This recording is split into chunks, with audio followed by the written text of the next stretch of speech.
Save RDT వివాదం ముదురుతూ ఉంది. ఈరోజు అనంతపురం జిల్లా వ్యాప్తంగా కూడా కలెక్టరేట్ను ముట్టడించేందుకు జిల్లాల్లో ఉన్న ప్రతి మండలం నుంచి కూడా వచ్చారు. ఎవరైతే ఆర్డిటి నుంచి లబ్ధి పొందారో వాళ్ళందరూ కూడా ఈ ఆర్డిటి సేవలు అనేవి కొనసాగాలి అని చెప్పి ప్రతి ఒక్కరు కోరుకుంటున్నారు. గ్రామాల నుంచి, మారుమూల పల్లెల నుంచి, ప్రతి దగ్గర నుంచి కూడా పెద్ద ఎత్తున కూడా డిమాండ్లు వినిపిస్తున్నాయి. ఆర్డిటి అంశం ఇప్పుడు అనంతపురంలో ఒక వివాదంగా మారుతుంది. జనాలు మూకుమ్మడిగా వస్తూ ఉన్నారు. కలెక్టరేట్ని ముట్టడించడానికి ఈరోజు ప్రయత్నించారు.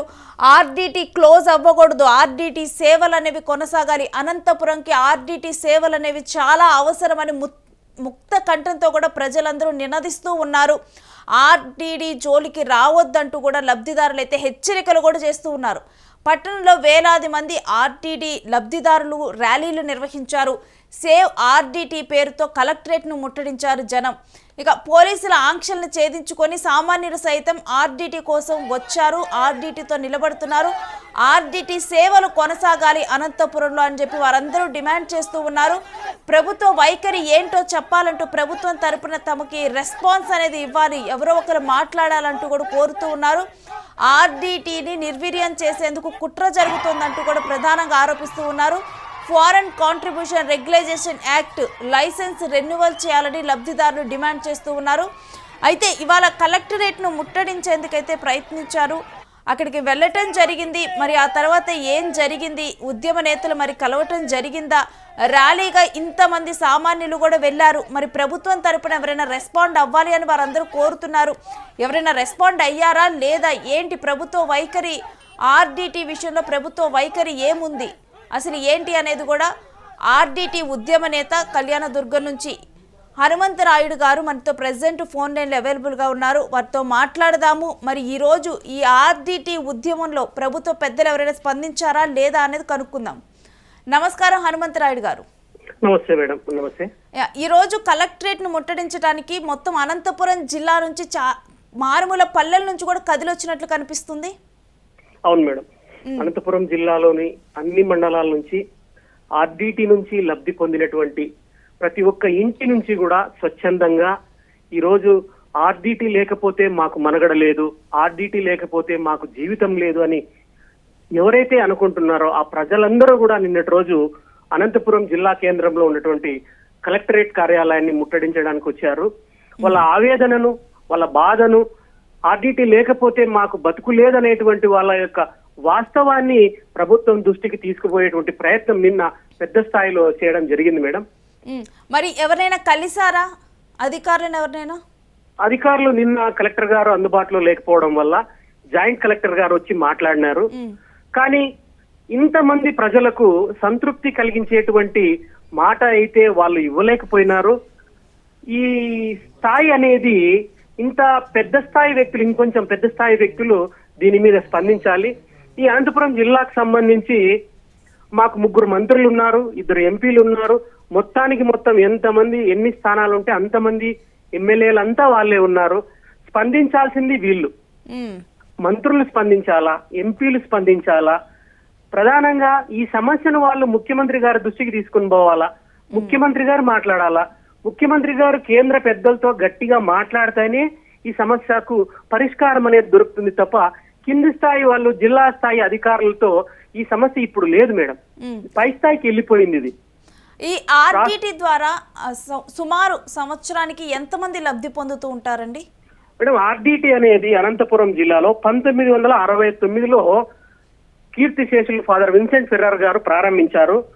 ఈ జిల్లాలో ఉన్నటువంటి దాదాపుగా 152 రెవెన్యూ మండలాలు ఆర్డిటి, అనంతపురం జిల్లాతో పాటు కర్నూలు, ప్రకాశము, మహబూబ్ నగర్ ఈ జిల్లాల్లో కూడా ఆర్డిటి అనేది తన సేవలను అందిస్తా ఉంది. దగ్గరగా 152 మండలాల్లో ఇప్పుడు ఆర్డిటి దాదాపుగా 3906 గ్రామాల్లో ఆర్డిటి తన సేవలు అందిస్తుంది.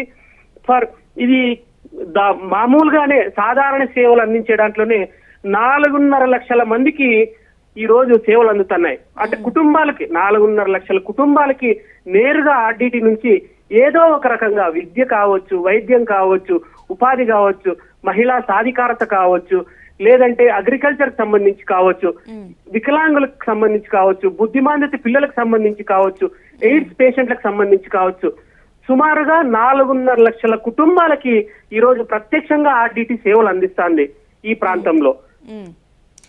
అయితే ముఖ్యంగా కూడా లైసెన్స్ ముగియటంతోనేనా ఇప్పుడు ఈ సేవల పట్ల నిలిపివేయడం కానీ ఈ విధంగా జరిగింది? ఎస్సీఆర్ఏ అనేది రెన్యువల్ చేస్తూ పోతా అన్నారు అది. కానీ ఈ సంవత్సరం అనేది కేంద్ర ప్రభుత్వము ఆర్డిటికి ఎఫ్సిఆర్ఏ రెన్యువల్ నిరాకరించింది. దానివల్ల విదేశీ నిధులు అనేవి ఆగిపోతున్నాయి, బ్యాంక్ అకౌంట్లు ఫ్రీజ్ చేసినారు, ఉన్న డబ్బులు కూడా ఆర్డిటి డ్రా చేసుకునేటువంటి అవకాశం ఈ రోజు లేదు.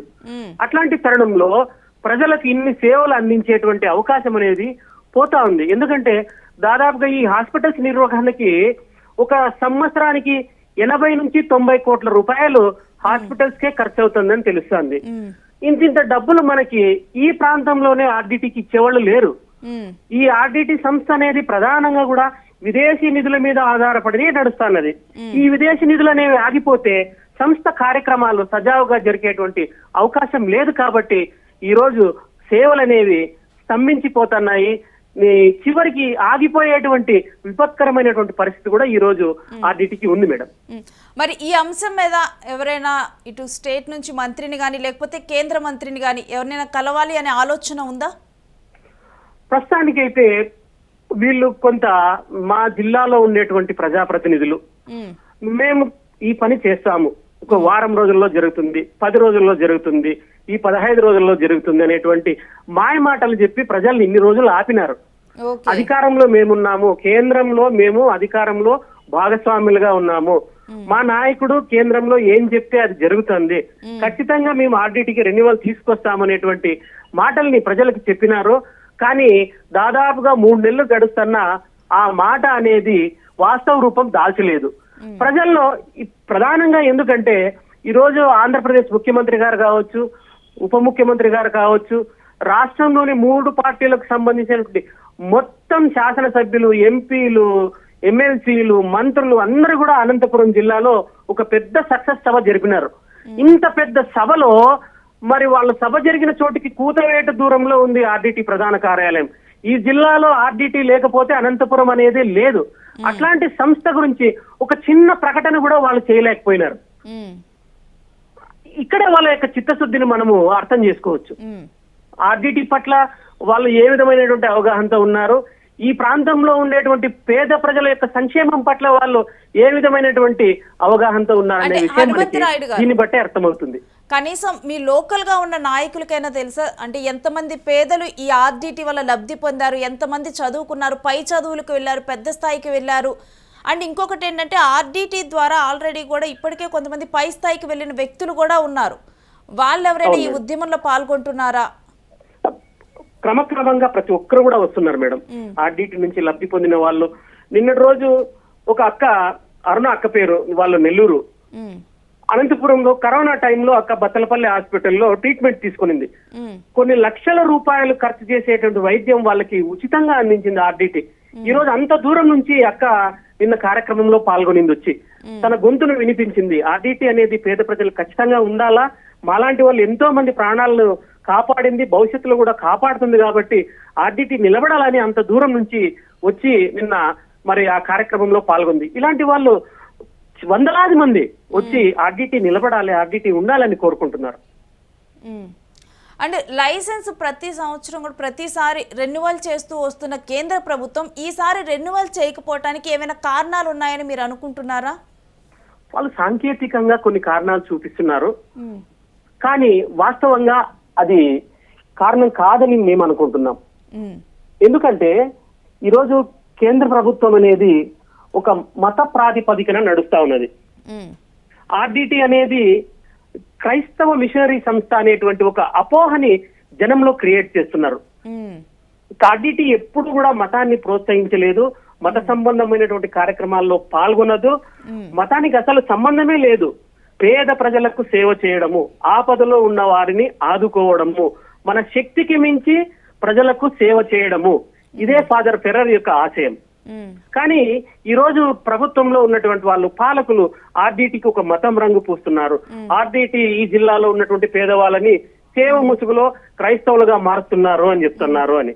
ఇది శుద్ధ అబద్ధం. అయితే హనుమంతరాయుడు గారు, ఇప్పుడు మనం గనక చూస్తే ఇప్పుడు కొన్ని ఇలానే క్రైస్తవ మిషనరీస్ ఉన్న స్కూల్స్ కూడా, ప్రైవేట్ స్కూల్స్ కూడా ఉన్నాయి, మరి అవి రన్ అవుతున్నాయి కదా, మరి ప్రభుత్వం ఎక్కడ రన్ కావట్లేదు.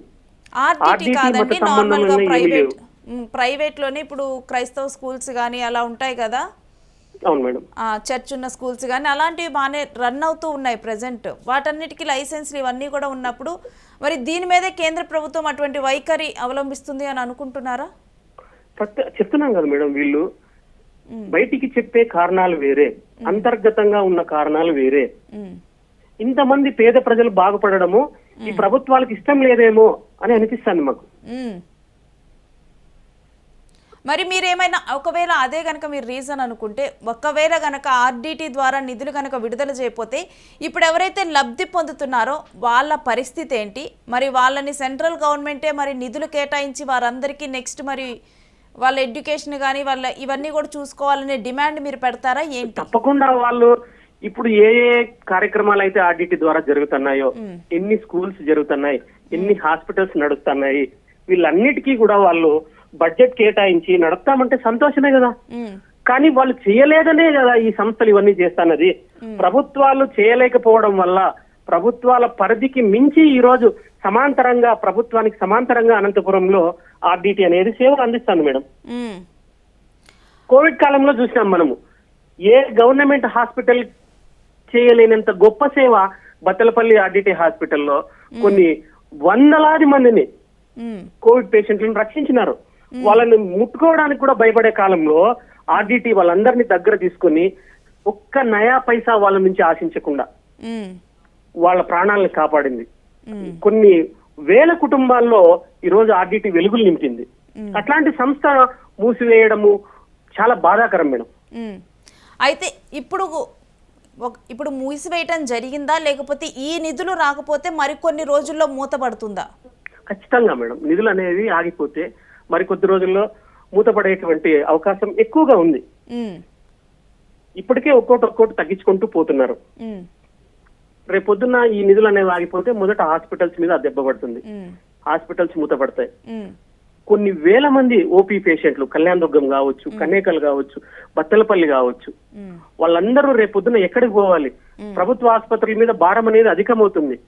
అంతమందిని వాళ్ళు చూడలేరు, ప్రాణాలకే ప్రమాదం. ఈరోజు గర్భవతులు కావచ్చు, చిన్నపిల్లలు కావచ్చు, వీళ్ళందరూ ఎక్కువ ఇబ్బందులు ఎదుర్కొంటారు. అయితే మీరు కలెక్టర్ని ఎప్పుడు కలవనున్నారు? ఇంకే అధికారులు ఇంకెవరిని కలవాలని చెప్పి మీరు ప్లాన్ చేస్తూ ఉన్నారు? ప్రస్తుతానికి మేము మిగిలిన కలిసి వచ్చేటువంటి అందరు వ్యక్తుల్ని మాట్లాడి త్వరలోనే ఒక సమావేశం ఏర్పాటు చేస్తున్నాము. తదుపరి మనం ఏ విధంగా కార్యాచరణ రూపొందించుకోవాలి, మనం ఎట్లా ముందుకు పోవాలనేది మేము పెద్దలందరితో కలిసి మాట్లాడతాము. దానికి అనుగుణంగా మేము ముందుకు పోతాం madam. Right, thank you Hanumantharayudu గారు.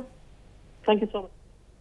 సో ఆర్డిటి అంశం కూడా ఇప్పుడు మొత్తం అనంతపురంలో జిల్లా వ్యాప్తంగా కూడా మొత్తం మారుమూల పల్లెల నుంచి కూడా ఈ ఆర్డిటి ద్వారా ఎవరైతే ఆర్థికంగా వెనకబడి ఉంటారో, లేకపోతే ఈ ఆర్డిటి హాస్పిటల్స్లో లక్షలు ఖర్చు అయ్యేటువంటి ఆపరేషన్స్ కానీ ఇవన్నీ ఫ్రీగా చేయించుకొని అక్కడ వైద్య సేవలు ఉచితంగా పొందాము, మా పిల్లల ఎడ్యుకేషన్ కూడా ఆర్డిటియే చూసుకుంది, హయ్యర్ ఎడ్యుకేషన్స్ కూడా ఆర్డిటే హెల్ప్ చేసింది అనేవాళ్ళు అనంతపురంలో చాలామంది ఉన్నారు. అనంతపురం జిల్లా వ్యాప్తంగా అటువంటి వారు చాలామంది ఉన్నారు.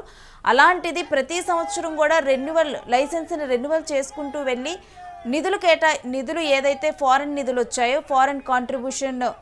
ఆ ఫారెన్ కాంట్రిబ్యూషన్ మనీని ఎప్పుడు కూడా ఇస్తూ ఈసారి ఫ్రీజ్ చేయటం అనేది జరిగింది. ఆ అకౌంట్స్ని లైసెన్స్ రెన్యువల్ చేయాలని చెప్పి కూడా ఇప్పుడు ఆ లబ్ధిదారులు డిమాండ్ చేస్తూ ఉన్నారు. ఈ ఆర్డిటి విషయంలో మరో కలెక్టర్ని, అదేవిధంగా అధికారులని వీళ్ళని కలవటానికి మేము సిద్ధంగా ఉన్నాము అని చెప్పి కూడా కలెక్టరేట్లో వెళ్ళాము కలెక్టర్ని కలవటానికి. కానీ ఆ సమయంలో ఆయన అందుబాటులో లేరంటూ కూడా సమాధానం చెప్పారు. ఈ విషయంలో మాత్రం వెనక్కి తగ్గేది లేదు. ఆర్డిటి రద్దుని ఏ మాత్రం కూడా అనంతపురం వాసులు ఒప్పుకోరు. ఇక్కడ ఆర్థికంగా వెనకబడిన వాళ్ళకి ఇది చాలా హెల్ప్ఫుల్. ఎక్కువగా కూడా అంటే దీనికి కేంద్రం ఎటువంటి కారణాలు చూపినప్పటికీ కూడా దీని వెనుక మాకు తెలిసి ఉన్న అజెండా కానీ ఉన్న రీజన్ కానీ ఇదొక క్రైస్తవ మిషనరీ అనుకుంటూ ఉన్నారు. కానీ అటువంటిది కాదు. ఇది ఇక్కడ ఎప్పుడూ కూడా మతాన్ని ప్రోత్సహించే విధంగా ఎప్పుడూ చేయలేదంటూ కూడా ఇప్పుడు అక్కడ ఆర్డీటీ కోసం ఉద్యమిస్తున్న ఉద్యమ నేతలైతే చెబుతూ ఉన్నారు.